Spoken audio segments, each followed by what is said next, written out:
दुनिया की नजरें आज एक बार फिर से मिडिल ईस्ट पर टिकी हुई हैं, जहां फिलिस्तीन की जमीन पर खून और आंसू की नदियां बह रही हैं। गाजा में हर दिन मासूम बच्चों की चीखें गूंजती हैं और वेस्ट बैंक में बेघर लोग सिर्फ आसमान की ओर देख रहे हैं। लेकिन इसी बीच 3 बड़े इस्लामिक देश तुर्की, ईरान और सऊदी अरब ने ऐसे बयान दिए हैं जिन्होंने पूरी दुनिया की राजनीति को हिलाकर रख दिया है। तुर्की के राष्ट्रपति एर्दोगान ने इजराइल को खुली चेतावनी दी है। ईरान ने कहा है कि अगर हालात और बिगड़े तो परिणाम पूरी दुनिया को झेलने पड़ेंगे। और सऊदी अरब ने पहली बार इतनी साफ जुबान में कहा है कि अब बहुत हो चुका। ये बयान सिर्फ बयान नहीं है, बल्कि उस उबलते ज्वालामुखी का इशारा है जो अगर फट गया तो न सिर्फ फिलिस्तीन और इजराइल बल्कि पूरा मध्य पूर्व और शायद पूरी दुनिया इसका असर महसूस करेगी।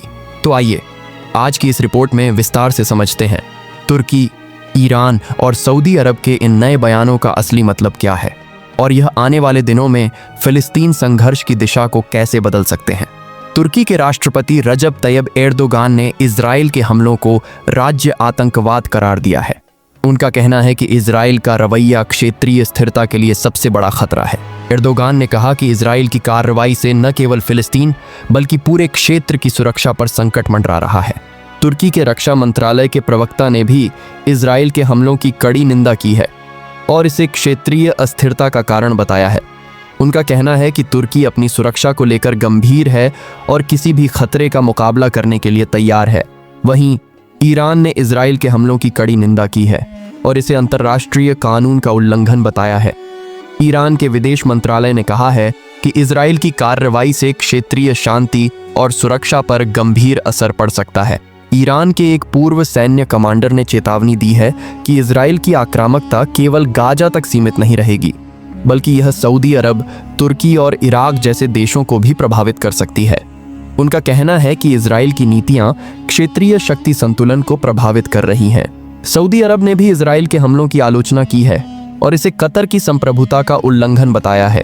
सऊदी विदेश मंत्रालय ने कहा है कि इस तरह की कार्रवाइयां क्षेत्रीय स्थिरता के लिए खतरे की घंटी हैं। सऊदी क्राउन प्रिंस मोहम्मद बिन सलमान ने तुर्की के राष्ट्रपति एर्दोगान से फोन पर बातचीत की और इजराइल को क्षेत्रीय स्थिरता के लिए सबसे बड़ा खतरा बताया।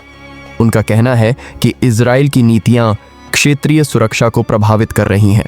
तुर्की, ईरान और सऊदी अरब के इन बयानों से यह स्पष्ट है कि फिलिस्तीन मुद्दा केवल एक क्षेत्रीय समस्या नहीं, बल्कि वैश्विक राजनीति का अहम हिस्सा बन चुका है।